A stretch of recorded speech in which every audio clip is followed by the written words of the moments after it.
Do, do, do, do, do. Bum, bum, bum. Hey, everybody. Wake up, wake up. Come on in here. I know it's early, but you can do it. Grab your beverage. It's time for a simultaneous sip for the people who are here quickly, the people who are on the ball with their beverage and their devices. Here it comes.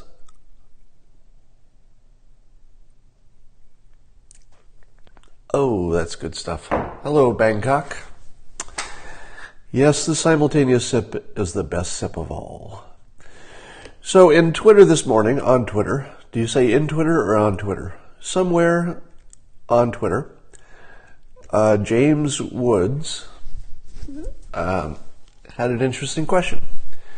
And James Woods said, why is it that his liberal friends hate President Trump with the white-hot hatred you would normally only see for a jilted lover? And I like the way he put it. Is that why do people hate him not like you normally hate a politician, not like you just hate the person who's on the other side, not the way you'd hate somebody you thought was incompetent. They don't hate him in any of those normal ways. The hatred for President Trump is a full body, makes you shake, makes you sweat kind of hatred, like something you've never seen before. I mentioned this a long time ago, but during the election, I was at a restaurant and there was a table within earshot in which there was a woman talking about the potential of a candidate Trump becoming President Trump. And when she talked about him, she actually shook.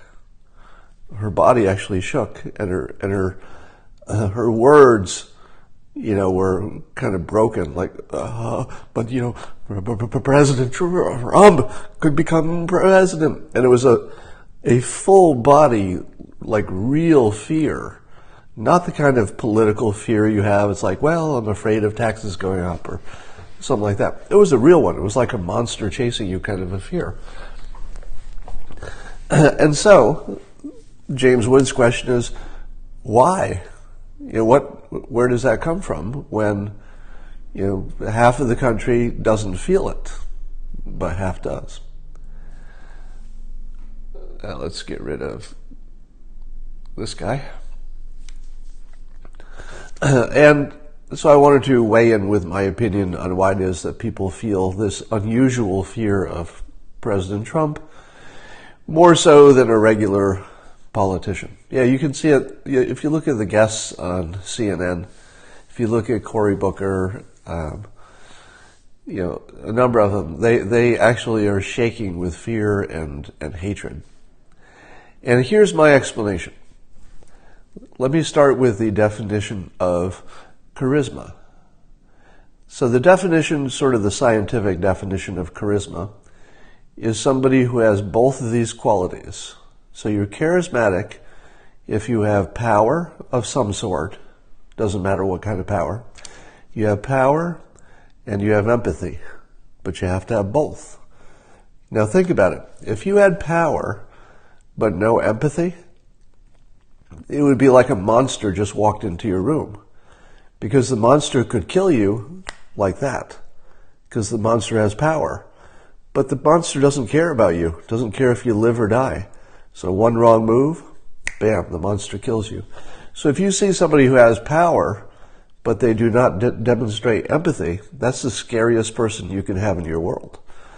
And to go through the other combinations,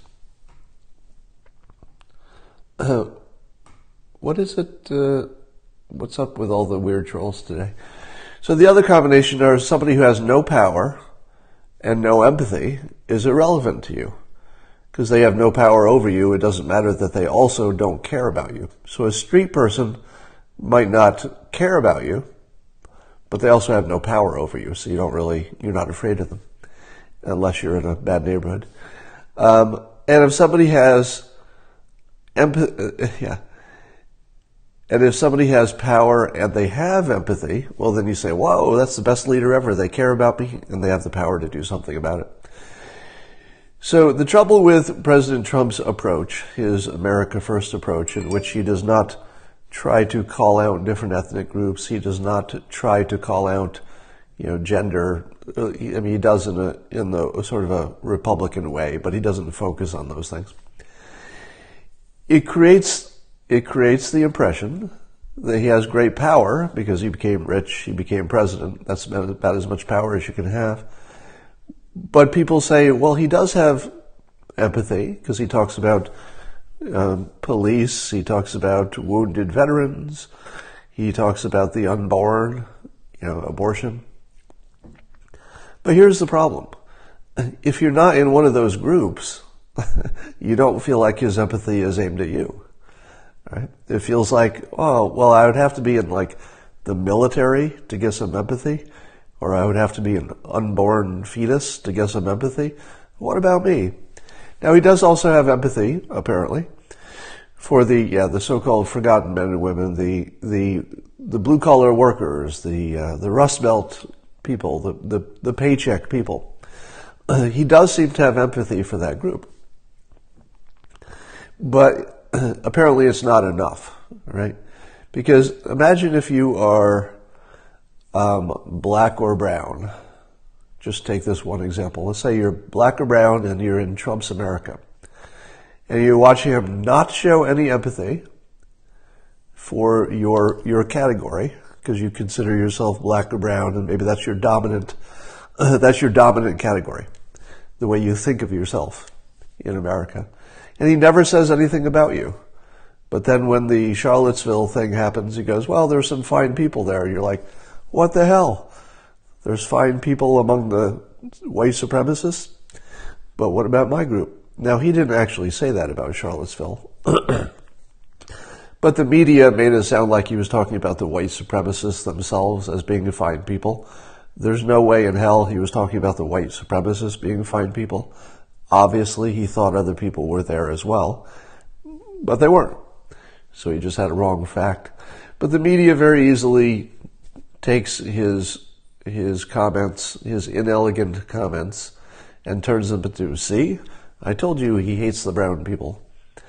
So there's a combination of the media, backed by very powerful cognitive scientists, originally anyway, who came up with the narrative that he was against brown people, basically, and against women.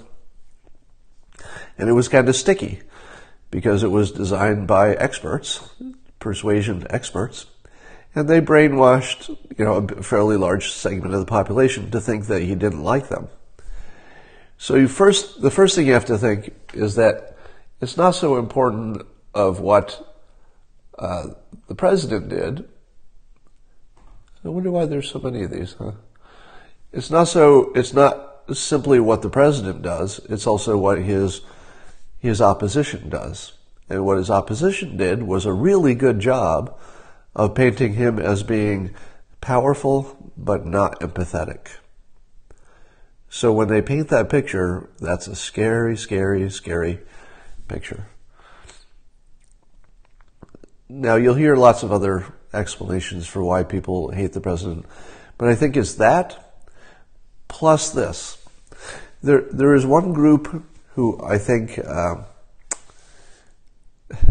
if you imagine the country is separated into sort of two groups, and here I'm not talking about ethnicity or gender, but one group is fairly confident about their ability to succeed. In other words, there's one group that says, well, all the tools are here. All I need is an education in order to work hard, and I can make something out of this life. There's another group of people who are pretty sure that their success or failure or happiness does not have to do with their own actions, that it's something that other people do. And if the other people would stop doing the wrong things, the bad things, then they could be happy and successful too. So if you believe that your success is under your own control, you're more likely to say, yeah, President Trump works for me. He's just clearing away some of the debris. He's getting rid of some of the regulations that were in my way, and he's lowering my taxes. But ultimately, it's up to me. It's up to me if I make something out of this. those people tend to be happy because they feel a sense of control and agency, and they've got a plan, and all the components are in place for them to move towards success, even if they're not there. But if you think that your success depends on what other people do, then you're not going to be happy if the other person is not doing something for you. It's going to look like it's a big threat.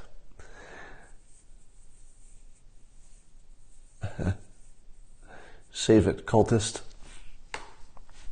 Well, keep in mind that President Obama had a somewhat similar level of hatred from the other side. And the reason he had that hatred is for exactly the same reason. People saw him as having power, but not empathy for their group. So if you thought Obama was powerful because he was the president, and he had empathy for, let's say, lots of empathy for women and black people and brown people, but if you were not one of those, there's a good chance you said, hey, where's his empathy for me? I hate that guy. So it's the same argument for both men. The short word for this is tribalism. Yeah, that's not too far off. Yeah, the Trump frame on things is that he sees the world as winners and losers. And within his frame of the world as winners and losers, he is trying to make his team, Team America, the ones who are winners. So he is trying to make everybody winners. But if you don't feel like a winner and you're in Trump's America, you're not going to feel like he loves you, because he loves winners.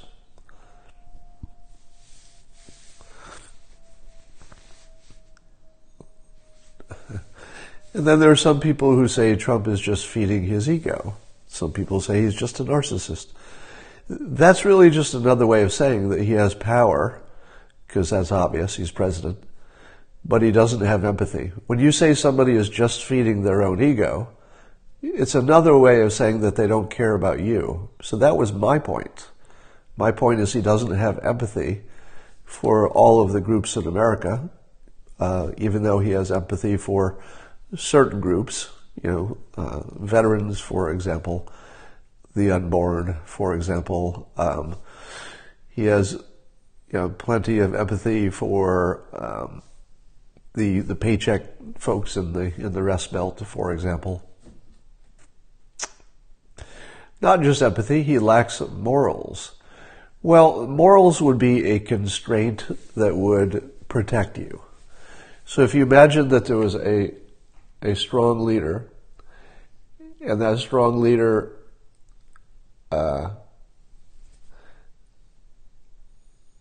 it's really weird that somebody's doing that today. Whoever the troll is very dedicated today. I'll block them when they come back. Apparently it's going to be a thing today. Anyway, ego and empathy are very related. If you think somebody is an egomaniac, you are also thinking that they don't care about you, that they only care about themselves. So empathy really is the key. It just comes out in different ways and different words.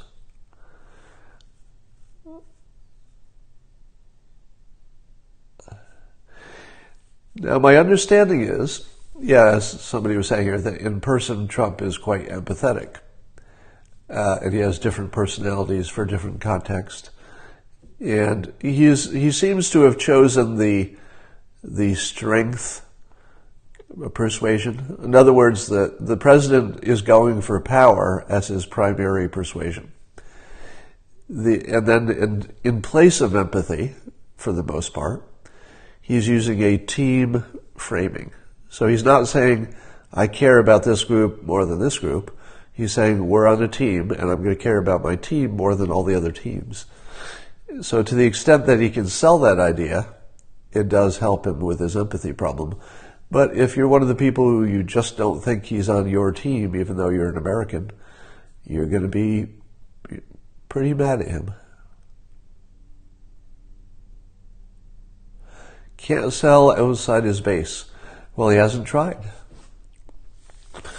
So whoever said that Trump can't sell outside his base, keep in mind that he went from about a 10% approval within his base, in other words, within Republicans, from about 10% to about 80%. So he's improved by a factor of 8 within the first group you have to convince. Once he's got his team on his side, he can do stuff like tax reform, or he just needs one side to vote. And you see him already starting to reach across and talk bipartisanship for things that he'll need to convince the other side for. So we're in a world where the primary thing you want to do is convince your own side. It's not really a world where you convince the other side anymore. You hope to pull off some independence, but you don't really convince the other side. That's just not a thing anymore. Yeah, DACA is obviously reaching across. So there's a lot of compromise in DACA. There's a lot of compromise in the budget bill. So the budget that just got passed is certainly not a Republican budget.